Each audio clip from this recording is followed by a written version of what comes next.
श्रीपादराजम शरणं प्रपद्ये. अध्याय 13. आनंद शर्मा यांचा वृत्तांत. शंकर भट्ट म्हणाले, मी सुब्बय्या श्रेष्ठी यांच्याकडून अनुमती घेऊन कुरवपुराच्या दिशेनं प्रयाण सुरू केलं. रात्रीच्या वेळी एका गावात आलो. माधुकरीसाठी कोणाच्या घरी जावं याच विचारत होतो. त्याच मार्गावरील एका घरासमोरील ओट्यावर एक ब्राह्मण सुखासीन होऊन शेजाऱ्यांशी बोलत असताना दिसलं. त्यांचे डोळे तेजस्वी होते आणि त्यातून कारुण्य रस ओसंडून वाहत होता. त्यांनी मला आदरानं घरात बोलावलं आणि जेवणास वाढलं. पोटभर जेवण झाल्यावर त्यांनी सांगण्यास सुरुवात केली. ते म्हणाले, मला आनंद शर्मा असं म्हणतात. मी गायत्री मंत्राचं अनुष्ठान करतो. थोड्या वेळापूर्वी गायत्री माता माझ्या अंतर्दृष्टीला दिसली आणि म्हणाली, एक दत्तभक्त येणार आहे, त्याला पोटभर जेव घाल. दत्तप्रभूंचं दर्शन घेतल्याचं फळ तुला लाभेल. तिनं सांगितल्याप्रमाणे आपलं दर्शन घेऊन मी कृतार्थ झालो. यावर मी म्हणालो, मी दत्तभक्तच आहे. सध्या दत्तप्रभू भूलोकात श्रीपाद श्रीवल्लभ या नावारूपानं आहेत. ते ऐकून त्यांच्या दर्शनासाठी मी कुरवपूरला निघालो आहे. माझं नाव शंकर भट्ट आहे. मी कर्नाटकी ब्राह्मण आहे. कण्व मुनी आश्रम कथा. माझं बोलणं ऐकून आनंद शर्मा हसले आणि म्हणाले, आमच्या वडिलांनी माझी मुंज केली होती तेव्हा एक अवधूत आले होते. आमच्या घरातील सर्वांनी त्यांची उत्तम प्रकारे सेवा केली. गायत्री मंत्रानुष्ठानाबद्दल त्यांनी बऱ्याच गोष्टी सांगितल्या. पेंचलकोन भागातील श्री नृसिंहाचं दर्शन घेण्याचा त्यांनी आदेश दिला. माझे वडील मला पेंचलकोनला घेऊन गेले. तेथील नृसिंहाचं दर्शन घेतल्यावर ते ध्यानस्थ झाले. ते ध्यान सकाळपासून रात्रीपर्यंत चालू होतं. मला भीती वाटली आणि भूकही लागली होती. कोणी एका अनोळखी गृहस्थानं मला जेवण आणून दिलं. तो महात्मा मला घेऊन दुर्गम असलेल्या जंगलातून एका डोंगरातील गुहेत गेला आणि तिथे तो अंतर्धान पावला. त्या गुहेत एक वृद्ध तपस्वी बसले होते. त्यांचे डोळे अग्निगोलकाप्रमाणे लाल होते. 101 ऋषी त्यांची सेवा करत होते. ते वृद्ध तपस्वी स्वतः कण्व मुनी होते. ती त्यांची तपोभूमी असून सेवा करणारे त्यांचे ते शिष्य होते. ते युवक दिसत असले तरी हजारो वर्षांचं त्यांचं वय आहे. अवधूत रूपातील श्री दत्तप्रभूंचं दर्शन घडल्यामुळे ते येथे येऊ शकले होते. मला संभ्रम पडून मी आश्चर्यचकित झालो आणि तोंडून एक शब्दही निघेना. शरीर कापू लागलं. तेवढ्यात कण्व महर्षी म्हणाले, सध्या दत्तप्रभू पिठिकापुरमला श्रीपाद श्रीवल्लभांच्या रूपात आहेत. आमच्यावर जरा कृपादृष्टी पडू द्या असं त्यांना कळवा. तुला लवकरच श्रीपाद श्रीवल्लभांच्या पादुकांचं दर्शन होऊ दे. असा आशीर्वाद देऊन त्यांनी माझ्या डोक्यावर आपला वरदहस्त ठेवला. मी क्षणभरात वडिलांजवळ आलो. त्यांची समाधी उतरली होती. त्यानंतर आम्ही आमच्या गावी आलो. मला कण्व महर्षींच्या आश्रमात आलेला हा अनुभव, श्री दत्तप्रभूंचा नवा अवतार पिठिकापुरात आहे, हे सुद्धा मी माझ्या वडिलांना सांगितलं नाही. राजमहेंद्रीजवळील पट्टसाचला पुण्यक्षेत्र. काळ चालला होता. कण्व महर्षींच्या आशीर्वादानं मला ध्यानात पादुकांचं दर्शन होत असे. एकदा आमच्या घरी काही नातेवाईक आले. त्यांना पुण्य नदीत स्नान करून पुण्यक्षेत्रांचं दर्शन घेण्याची इच्छा होती. त्या नातेवाईकांनी माझ्या वडिलांना त्यांच्याबरोबर येण्याचा आग्रह केला. तो त्यांनी मान्य केला आणि मला सुद्धा यात्रेसाठी बरोबर घेतलं. राजमहेंद्री हे गोदावरी नदीच्या तीरावरील एक महापुण्य क्षेत्र आहे. राजमहेंद्रीच्या उत्तर दिशेस असलेल्या डोंगरावर काही ऋषी तपस्या करीत होते, तर काही पूर्व दिशेस असलेल्या पर्वतावर तपश्चर्या करत होते. राजमहेंद्रीपासून थोडं दूर असलेलं पट्टसाचला हे पुण्यक्षेत्र गोदावरीच्या मध्यावर आहे. महाशिवरात्रीच्या या शुभदिनी काही ऋषी पट्टसाचला या क्षेत्री येत, तर काही ऋषी राजमहेंद्रीतील कोटिलिंग क्षेत्रात वेदांचं स्वस्ती वाचन करीत. हे ऋषी परस्पर मध्यभागातून पूर्वेकडे येत. पश्चिम, उत्तर आणि दक्षिणेकडून येणारे ऋषीगण येदरुलपल्ली या गावी जमत असत. येदरुलपल्ली ग्रामास अगदी जवळ असणाऱ्या मुनिकुडली ग्रामामध्ये विश्राम घेऊन परस्पर चर्चा करीत. माझ्या भाग्यानं माझ्या वडिलांबरोबर मी मुनिकुडली ग्रामाचं दर्शन घेऊ शकलो. ही शेवटी श्री दत्तप्रभूंचीच लीला. कलियुगात श्री दत्तात्रेयांचं प्रथम अवतरण श्रीपाद श्रीवल्लभ. तिथे जमलेले ऋषीगण अत्यंत गहन असणारा वेदांत, योगशास्त्र, ज्योतिषशास्त्र यावर चर्चा करत होते. या चर्चेत भाग घेणारे सर्व महर्षी मुक्तकंठानं श्रीपाद श्रीवल्लभ पिठिकापुरममध्ये अवतरित होऊन कलियुगातील पूर्ण प्रथम दत्तावतार आहेत असं घोषित करत होते. भौतिक स्वरूपात त्यांचं दर्शन घेण्यासाठी सोय नसणारे ध्यानाच्या प्रक्रियेतून त्यांच्या हृदयामध्ये दर्शन करत होते. हा अवतार अत्यंत शांतमय असून करुणारसानं परिपूर्ण आहे असं ते म्हणाले. माझे वडील मला पीठिकापुरमला घेऊन गेले. आमच्या बरोबर आलेले पंडितवृंद पादगयास तीर्थात स्नान करून कुक्कुटेश्वर मंदिरामधील विविध देवतांचं दर्शन घेऊन पूजा करून वेदांचं पठण करून श्री बापनाचार्यालूंच्या घरी जाण्यास निघाले. श्री बापनार्युलू श्री अप्पळराज शर्मा त्या पंडितवृंदांबरोबर वेद स्वस्ती वाचन करून आम्हाला भेटले. ते दृश्य अत्यंत मनोहारी होतं. असं दिव्य भव्य दृश्य पाहावयास मिळणं हे सुद्धा पूर्वजन्माचं सुकृतच. श्रीपाद प्रभूंचं दिव्य मंगल स्वरूप वर्णन. आम्हा सर्वांसाठी श्री बापनार्युलूंच्या घरी मेजवानीचा थाट केला होता. त्यावेळी श्रीपादांचं वय 5 वर्षाहून कमीच होतं. लहान वयाचा तो दिव्य शिशू अत्यंत तेजोवंत, वर्चस्वी, सुंदर, अजानुबाहू, नेत्रद्वयात अनंत प्रेम करुणा भरून असलेला असा होता. ज्याचं वर्णन करता वेद थकले तेथे माझ्यासारख्या पामराची काय कथा. मी त्यांच्या श्रीचरणांना स्पर्श करून नमस्कार केला तेव्हा त्यांनी आपला अभयहस्त माझ्या शिरावर ठेवला. जन्मजन्मांतरापासून माझा अनुग्रह तुझ्यावर आहे. पुढच्या जन्मी व्यंकटय्या या नावानं अवधूत होऊन, निरताग्निहोत्री होऊन, दुष्काळ पडल्यावर पाऊस पाडण्याचं सामर्थ्य तुला प्राप्त होईल. तसंच सांसारिक लोकांना होणाऱ्या त्रासांचं शमन करण्यास समर्थ होशील असा श्रीपाद प्रभूंनी आशीर्वाद दिला. मी म्हणालो, श्रीपाद प्रभूंच्या लीला अद्भुत, अगम्य आणि अनाकलनीय आहेत. गायत्री मंत्राच्या साधनेतील रहस्य उलगडून दाखवण्याची कृपा करावी. श्रीपाद प्रभूंकडून गायत्री मंत्र सर्वाक्षर महिमा. आनंद शर्मा म्हणाले, गायत्री शक्ती विश्वव्याप्त आहे. तिच्याशी संबंध स्थापित केला असता सूक्ष्म प्रकृती स्वाधीन होते. तिच्या योगानं भौतिक, मानसिक तसंच आत्म्याशी संबंधित क्षेत्रातील सर्व प्रकारची संपत्ती प्राप्त होऊ शकते. आपल्या शरीरात असंख्य नाड्यांचं जाळं पसरलं आहे. यातील काही नाड्या जुळल्या असता त्यांना ग्रंथी म्हणतात. जपयोगात श्रद्धा निष्ठा असलेल्या साधकांच्या मंत्रोच्चारानं या ग्रंथी जागृत होऊन त्यातील सुप्त शक्तींचा प्रादुर्भाव होतो.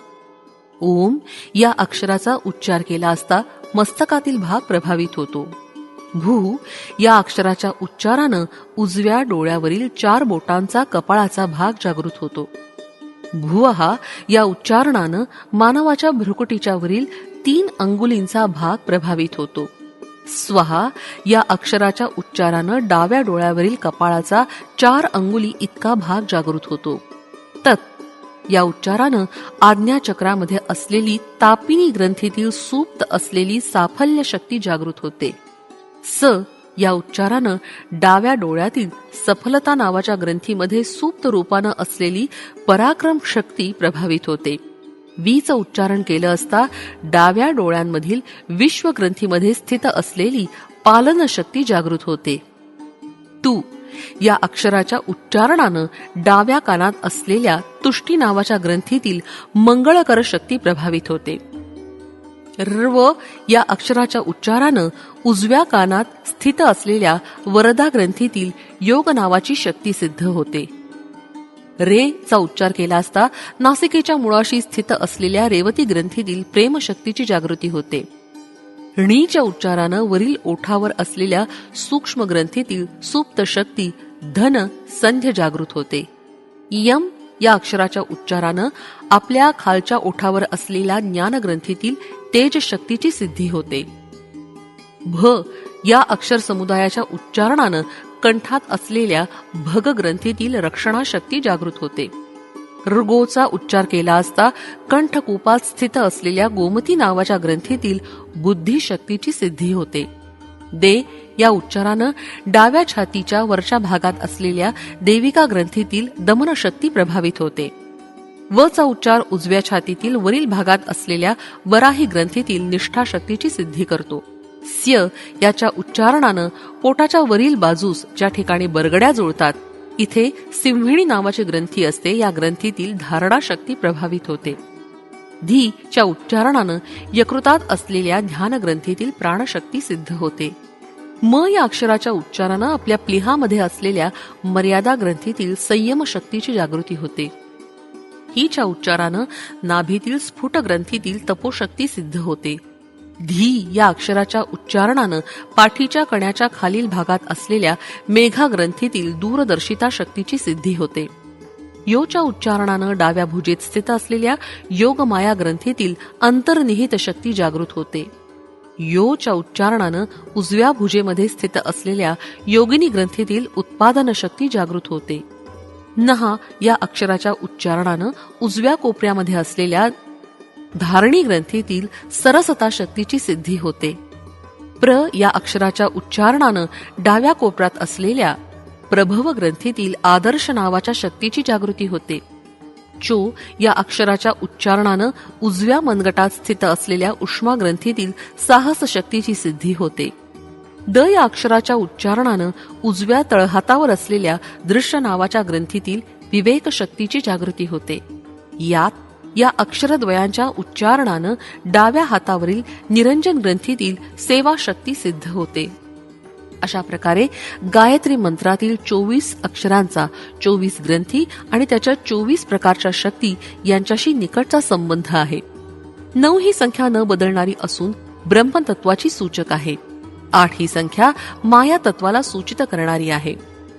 2 चपाती देवलक्ष्मी या वाक्याचं विवरण. श्री प्रभू त्यांना आवडणाऱ्या घरातून 2 पोळ्या म्हणजे चपात्यांचा स्वीकार करीत असत. ते 2 चपाती देवलक्ष्मी असं म्हणण्याऐवजी 2 चौपाती देवलक्ष्मी असं म्हणत. 2 म्हणजे 2 ही संख्या, चौ म्हणजे 4. पतिदेव या शब्दात जगतप्रभू असलेल्या परमेश्वराची 9 ही संख्या सूचित होते. लक्ष्मी शब्द माया स्वरूप असलेल्या 8 या संख्येची सूचना देतो. म्हणून 2 4 9 8 ही संख्या अद्भुत मानली जाते. तेच गायत्री स्वरूप आहे, परमात्मा स्वरूप आहे.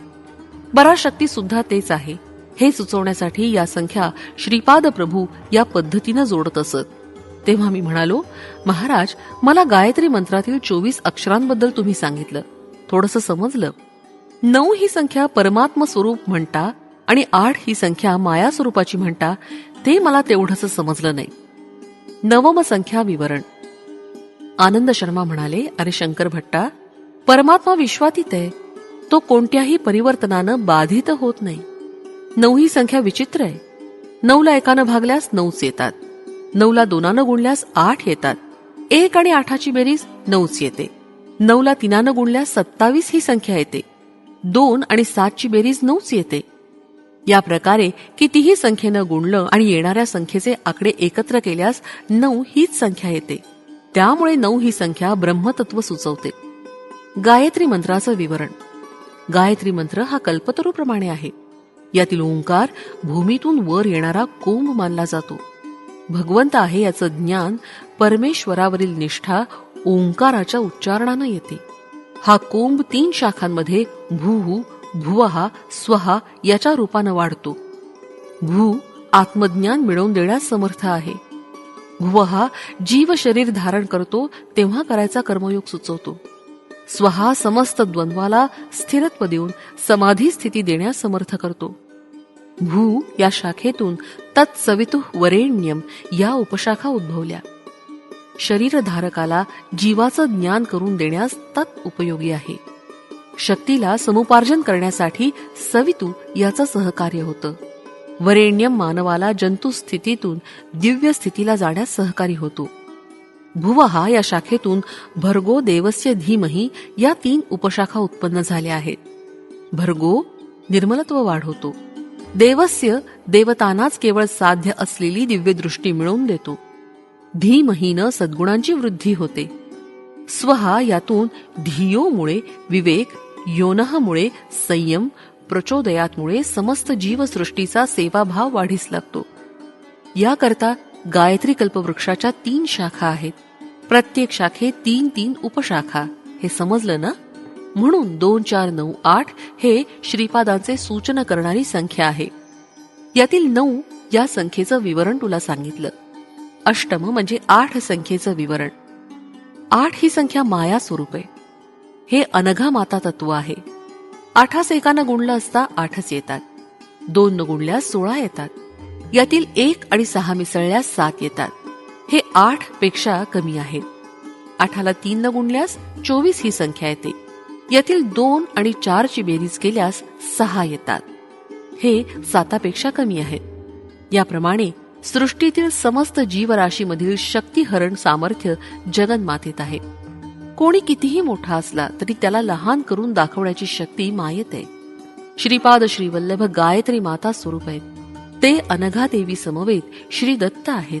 त्यांची मनोवाक काय कर्मानं आराधना करण्यानं सर्व इच्छा पूर्ण होतात.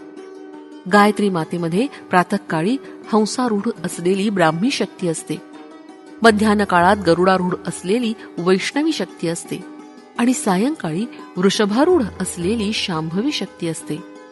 गायत्री मंत्राची अधिष्ठात्री देवता सविता आहे. त्रेतायुगात श्री पीठिकापुरात भारद्वाज महर्षींनी सावित्र काठक चयन केल्याचं फळस्वरूप श्रीपाद श्रीवल्लभांचा अवतार झाला. सविता देवता प्रातःकाळी ऋग्वेद रूपात असते, रात्री अथर्ववेद रूपात असते. आपल्या डोळ्यांना दिसणारा सूर्य केवळ एक प्रतिकरूप आहे.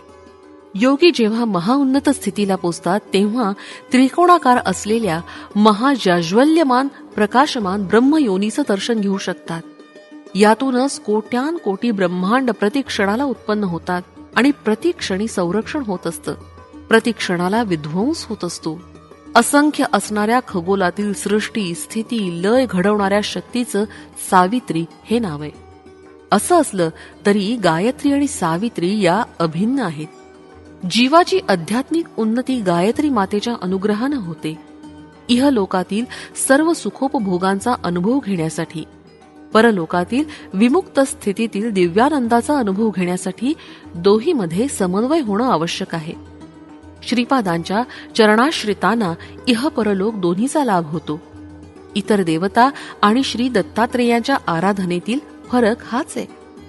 मला आनंद शर्मा महोदयांनी दिलेला सल्ला किती अपूर्व होता. तेव्हा मी म्हणालो, महाराज तुम्ही किती धन्य आहात.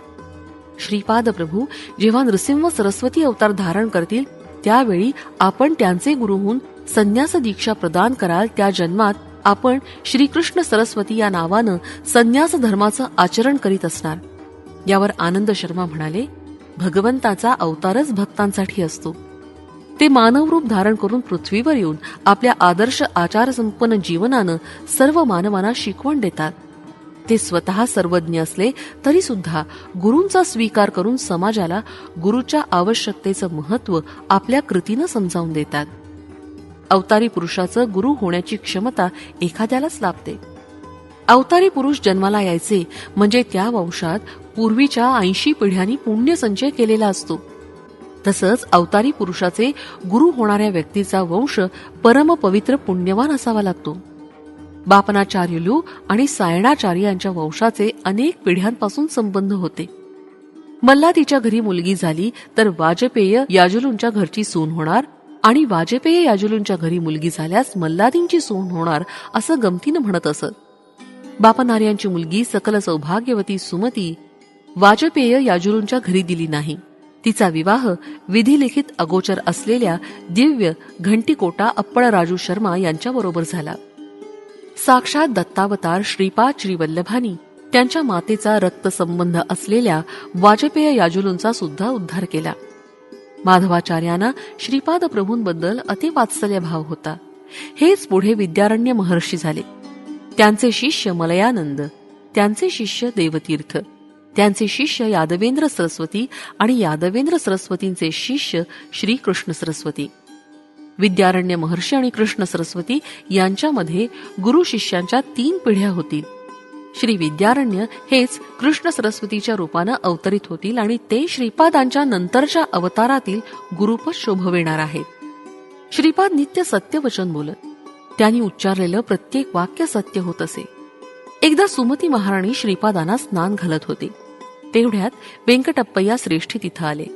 त्यांना पाहून श्रीपाद म्हणाले, आपलं गोत्र मार्कंडेय का? हे ऐकून उत्तर न देता श्रीपादांचं गोड बोलणं ऐकून ते हसले. वास्तविक पाहता श्रीपादांचं गोत्र भारद्वाज होतं. श्रीपादांना वाटलं वेंकटप्पय्या श्रेष्ठी सुद्धा आपले गोत्रज आहेत. स्नानानंतर सुमती देवीनी गुंडीतील पाणी ओवाळून टाकलं आणि मार्कंडेयासारखा आयुष्यमान हो असा आशीर्वाद दिला. मार्कंडेयाला 16 वर्षांचं आयुष्य होतं. पुढे शिवाच्या आशीर्वादानं तो चिरंजीव झाला. श्रीपाद प्रभू 16 वर्षेपर्यंतच आई वडिलांजवळ राहणार हे वर्म गर्भितपणे सुचवलं होतं. 16 वर्षांनंतर मार्कंडेयाने गृहत्याग केला होता आणि ते चिरंजीव झाले. श्रीपाद प्रभू सुद्धा 16 वर्ष आईवडिलांकडे राहिले आणि नंतर जगद्गुरू झाले. नंतर यथाकाली गुप्त झाले. त्यांच्या शरीराला चिरंजीवित्व लाभलं. आपण ज्या स्वरूपात श्रीपादांना पाहतो त्याच स्वरूपात अत्री अनसूयेच्या कुमाराच्या रूपात ते अवतरले होते, असं त्यांनी आपल्या वक्तव्यात अनेक वेळा सांगितलं होतं. श्रीपादांची विविध रूप. श्रीपाद प्रभू त्यांच्या योगशक्तीला बहिर्मुख करून स्त्री रूपात दर्शन देत असत. तसंच त्यांच्या योगशक्तीचं दर्शन सुद्धा आपल्या साधकांना देत असत. हे किती अपूर्व होतं. कुंडलिनी शक्ती अशी बहिर्मुख केवळ दत्तात्रय भगवानच करू शकत. 16 वर्षाच्या वयाचे असतानाचे नवयौवन दंपती रूप श्रीपाद प्रभूंनी त्यांच्या मातापिता नरसिंहवर्मा पतिपत्नी, बापनार्युलू राजमांबा, वेंकटप्पय्या श्रेष्ठी दाम्पत्य या सर्वांना आपल्या अद्भुत लीला शक्तीचं स्वरूप दाखवलं. श्रीपादांच्या 16व्या वर्षी त्यांचा विवाह करावा अशी त्यांच्या मातापित्यांची फार इच्छा होती, परंतु त्यांची निराशाच झाली. श्रीपादांनी सुमती मातेस अवधूत रूपात दर्शन दिलं होतं तेव्हा सांगितलं होतं, माते, तुझा मुलगा 16 वर्षाचा होईपर्यंत तुझ्याजवळ राहील. त्याच्या विवाहाचा संकल्प केला तर तो ऐकणार नाही, गृहत्याग करून निघून जाईल. त्यासाठी त्याच्या मनाप्रमाणे वागावं. श्री अनघा दत्त हे आदि दाम्पत्य आहेत. त्यांना जन्ममरण नाही. ते सर्वदा लीला विहार करतात. ते श्रीपाद वल्लभांच्या रूपात, नृसिंह सरस्वतींच्या रूपात, स्वामी समर्थांच्या रूपात अर्धनारीश्वर होऊन राहतील. मंडलकाल अर्चना आणि श्रीपाद श्रीवल्लभ चरित्रामृताचं पारायण केल्यानं मिळणारं फळ. श्रीपादांचा गणेश चतुर्थीस अवतार झाला हे विशेष आहे. लाभ हा गणेशाचा पुत्र एका युगात लाभाद महर्षी या नावानं नावाजला होता. तोच श्रीकृष्ण अवतारात नंद या रूपात जन्मास आला. श्री वासवी माता या भूमीवर भास्कराचार्य या नावानं अवतरल्या. लाभ श्रीपाद श्रीवल्लभाच्या अवतार कालात त्यांचे आजोबांच्या स्वरूपात जन्मास आले होते. आपल्या तत्वामध्ये विघ्न विनाशक तत्व स्थिर करून श्रीपाद प्रभू अवतरले. ते अवतरले तेव्हा चित्रा नक्षत्र होतं. त्या नक्षत्रापासून 27वं नक्षत्र म्हणजे हस्त नक्षत्र असताना ते कुरवपुरात अदृश्य झाले. जन्मपत्रिकेप्रमाणे 27 नक्षत्रात भ्रमण करणाऱ्या नवग्रहापासून मिळणारं अनिष्ट फळ निघून जाण्यासाठी श्रीपादांचे भक्त मंडल दीक्षा घेतात. एका मंडलामध्ये श्रद्धा भक्तीनं श्रीपादांचं अर्चन केल्यास किंवा त्यांच्या दिव्य चरित्राचं पारायण केल्यास सर्व कामनांची सिद्धी होते. मन, बुद्धी, चित्त आणि अहंकार हे एका एका दिशेनं आपली स्पंदनं आणि प्रकंपनं सोडित असतात. त्यांचे प्रकंपन वेगवेगळ्या 40 दिशांमध्ये प्रसरण पावतात. या 40 दिशांमधून होणारे प्रकंपन थांबवून श्रीपाद प्रभूंनी वळवलं तर ते श्रीपादांच्या चैतन्यात विलीन होतात. या 40 दिशांमधून होणारं प्रकंपन थांबवून श्रीपाद प्रभूंकडे वळवलं तर ते श्रीपादांच्या चैतन्यात विलीन होतात. तिथं ते आवश्यक बदल घडवून स्पंदनामध्ये रूपांतरित होऊन साधकाकडे पुन्हा येतात. यानंतर साधकाच्या धर्मानुकूल सर्व इच्छा पूर्ण होतात. अरे शंकर भट्टा, तू श्रीपाद प्रभूंचं चरित्र लेखन करशील असं अंतःदृष्टीनं कळलं आहे. लोकांमध्ये व्यवहारात असलेल्या पारायण ग्रंथात लेखकांची वंशावळी केवळ मनात नसताना रचली गेलेली स्तोत्र वगैरे असतात. तू लिहिलेल्या प्रभूचरित्रामध्ये तुझ्या वंशावळीची आवश्यकता नाही. प्रभूंचं ध्यान करून तुझ्या अंतर्नेत्रामध्ये श्रीपादांना समोर आणून सर्वांना सुलभतेनं समजेल अशा रीतीनं रचना करशील तेव्हा श्रीपादांचं चैतन्य तुझ्या लेखणीद्वारे जे विवरण करेल तेच सत्य होईल. या प्रकारे स्फूर्तीने लिहिलेला ग्रंथ किंवा उच्चारलेले मंत्र छंदोबद्ध असण्याची आवश्यकता नाही. काही महाभक्तांना दैवी साक्षात्कार होऊन त्यांच्या त्यांच्या स्थानिक भाषेत स्तोत्र प्रार्थना स्फुरतील. त्या छंदोबद्ध व्याकरण दृष्ट्या अगदी बरोबर असण्याची गरज नाही. भक्त जी पद म्हणतील त्या पदामध्ये परमेश्वरानं संतुष्ट होऊन वर दिलेला असल्यानं त्यामध्ये परमेश्वराची अनुग्रह शक्ती असते.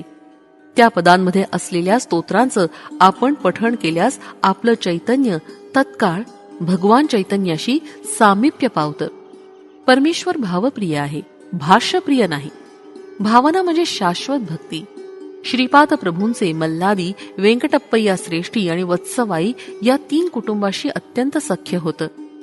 एका सणाच्या निमित्तानं वेंकटप्पा श्रेष्ठींनी अप्पळ राजू दाम्पत्यास त्यांच्या घरी आमंत्रित केलं होतं. त्या दिवशी श्रेष्ठी बरेच गंभीर दिसत होते. त्याला तसंच कारण होतं.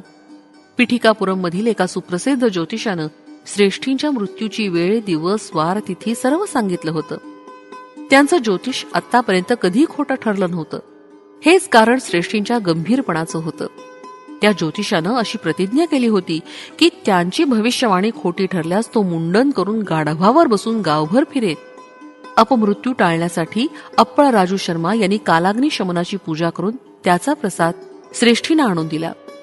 थोड्याच वेळात सुमती महाराणी भरजरी वस्त्र परिधान करून श्रीपादास घेऊन श्रेष्ठींकडे आली. तेवढ्यात श्रेष्ठींच्या हृदयात असह्य वेदना होऊ लागल्यानं ते मोठ्यानं आई असं ओरडू लागले. सुमती त्यांच्याकडे धावतच गेली. त्या दिव्य मंगल स्वरूपातल्या साध्वीनं आपल्या दिव्य श्रीहस्तानं श्रेष्ठींच्या हृदयावर स्पर्श केला. त्याच वेळी श्रीपाद जा असं जोरात ओरडले. श्रेष्ठींच्या घरात एक बैल होता. त्यानं तडफडून काही क्षणातच आपले प्राण सोडले आणि श्रेष्ठी वाचले. ही बातमी कळताच ज्योतिषी धावतच श्रेष्ठींच्या घरी आला. आपली भविष्यवाणी चुकल्याची त्याला खंत वाटली. श्रीपाद त्या ज्योतिषास म्हणाले, तू ज्योतिषाचा खूप अभ्यास केलायस, परंतु सर्व ज्योतींची ज्योती मी असताना श्रेष्ठींना मृत्यूभय कसलं? तू शिरोमुंडन करून गाढवावरून फिरायची गरज नाही. तुला पश्चाताप झाला हेच पुरे. तुझे वडील जिवंत असताना त्यांनी श्रेष्ठींकडून कर्ज घेतलं होतं. ते परत न करता खोटच गायत्रीची शपथ घेऊन सांगितलं की त्यांनी ते परत केलंय. या पापामुळं त्यांना श्रेष्ठींच्या घरी बैलाचा जन्म घ्यावा लागला. हीन योनीत असलेल्या तुझ्या वडिलांना उत्तम जन्माचा प्रसाद दिला. श्रेष्ठींच्या अपमृत्यूचं कर्मफल बैलाकडे वळवलं. तू या बैलाचा दाह संस्कार करून अन्नदान कर. तुझ्या वडिलांचं वाईट कर्मफल नष्ट होऊन उत्तम गती प्राप्त होईल. श्रीपादांच्या सांगण्यानुसार त्या ज्योतिषानं केलं. श्रीपाद प्रभू अनेक प्रकारे प्राण रक्षण करू शकतात. श्रीपाद योगसंपन्न अवतार आहेत. त्यांना काहीच असाध्य नाही. उच्छ्वास निश्वासाच्या गतीचं विच्छेदन केल्यानं मुक्ती प्राप्त करून घेणं सोपं आहे. क्रियायोगी ज्यांची प्राणशक्ती आज्ञा, विशुद्ध, अनाहत, मणिपूर, स्वाधिष्ठान मूलाधार चक्रात फिरवून वरून खाली, खालून वर परिभ्रमण करतात. एका क्रियेला लागणारा वेळ 1 वर्षामध्ये साधारण होणाऱ्या आध्यात्मिक विकासा एवढा असतो. रात्र दिवसाच्या 1/3 वेळात 1000 क्रिया झाल्या तर केवळ 3 वर्षात सहजतेनं प्रकृतीद्वारा 10 लाख वर्षात होणारा परिणाम दिसून येतो. आनंद शर्मांच्या चांगल्या गोष्टी ऐकून मला खूप माहिती मिळाली.